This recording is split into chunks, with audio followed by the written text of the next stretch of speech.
Hello friends. तो अब हमने पिछले जो वीडियो थी उसके अंदर हमने एक्सप्लिसिट नॉर्मलाइजेशन तो पढ़ा था। अब बारी है उसी क्वेश्चन को अब दोबारा से हम इम्प्लिसिट नॉर्मलाइजेशन के ज़रिए समझने की कोशिश करेंगे। अब इम्प्लिसिट नॉर्मलाइजेशन किस तरीके से करते हैं, बहुत सारा जो बेसिक्स है वो तो सब कुछ सेम है। जैसे कि 21.75 को अब हम बाइनरी में रिप्रेजेंट करेंगे तो कैसे कर सकते हैं, 10101.11, ये तो हमने पिछली बार ही कर लिया था।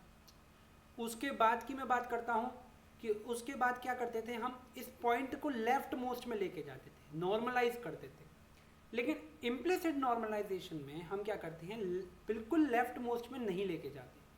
हम क्या करते हैं, जो वन होता है, जो लास्ट लेफ्ट मोस्ट वन है, जो सबसे लास्ट में जो लेफ्ट मोस्ट में वन है, उसके जस्ट एक पोजीशन पहले ही पॉइंट को हम छोड़ देते हैं। तो जैसे कि यहाँ पे क्या हो जाएगा, 1.0101 और फिर 11। ठीक, तो हम जो पॉइंट थे वो कितने डेसिमल पॉइंट्स तक हटाया हमने, तो 1 2 3 4 प्लेसेस हमने शिफ्ट किया, तो इनटू हो जाएगा 2 की पावर 4। ओके, ये है। अब ये हमारा हो जाएगा एक्सपोनेंट, ये हमारा हो जाएगा अपना मेंटिसा। ठीक है, ये अपना मेंटिसा है। अब इससे क्या करेंगे, अब वही दोबारा से काम, अपना नंबर लिखना है। सबसे पहले हमारी साइन बिट, तो साइन बिट क्या होगी भाई, नंबर पॉजिटिव है, नंबर पॉजिटिव का मतलब साइन बिट 0। उसके बाद बात करते हैं मेंटिसा क्या है, अपना मेंटिसा है, सॉरी एक्सपोनेंट है, एक्सपोनेंट की जगह पे भरेंगे यहाँ पे। और मेंटिसा हमारा है 0 1 0 1 और 1 1। ठीक है, 0 1 0 1 1 1, ये कितने हैं बिट्स हैं, 1 2 3 4 5 6। अभी भी हमारे को दी थी 8 बिट्स, तो हमें तो अभी 2 बिट्स और बाकी हैं, तो क्या करते हैं, हम 2 0 और लगा देंगे। ठीक, तो ये हमारा हो गया मेंटिसा वाला पार्ट कंप्लीट। और मेंटिसा वाक्य के बाद क्या आता है, हमारा आता है एक्सपोनेंट। अब एक्सपोनेंट कैसे करेंगे, तो भाई वही वाला गेम है, 22 एक्सपोनेंट जो हमारा होता है वो क्या होता है, वो होता है ट्रू एक्सपोनेंट प्लस 22। ठीक, तो ट्रू एक्सपोनेंट में हम 22 को ऐड करेंगे। अब ट्रू एक्सपोनेंट हमारा है 4, 22 कितना है, 22 होगा 2 की पावर k माइनस 1। ठीक, तो 4 प्लस 2 की पावर k कितना है 7, और माइनस 1 6, तो 2 की पावर 6 64, तो ये हो गया 68।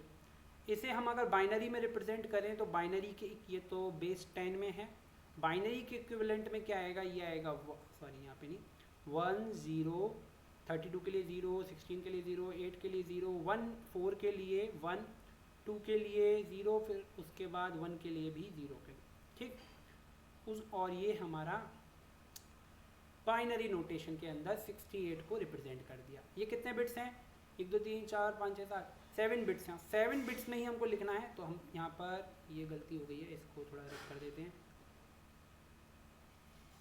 ठीक, अब चलते हैं दोबारा से, तो है नंबर 1 0 0 और 0 1 0 0, 1 0 0 0 और 1 0 0, यही नंबर है। अब इसको 4 4 सेट्स में दोबारा से डिवाइड कर लेते हैं। हेक्साडेसिमल में अगर हमें कन्वर्ट करना है तो ये 4 के अंदर कन्वर्ट हो जाएगा 8 और 4 12, 12 को हम रिप्रेजेंट करते हैं ABC से।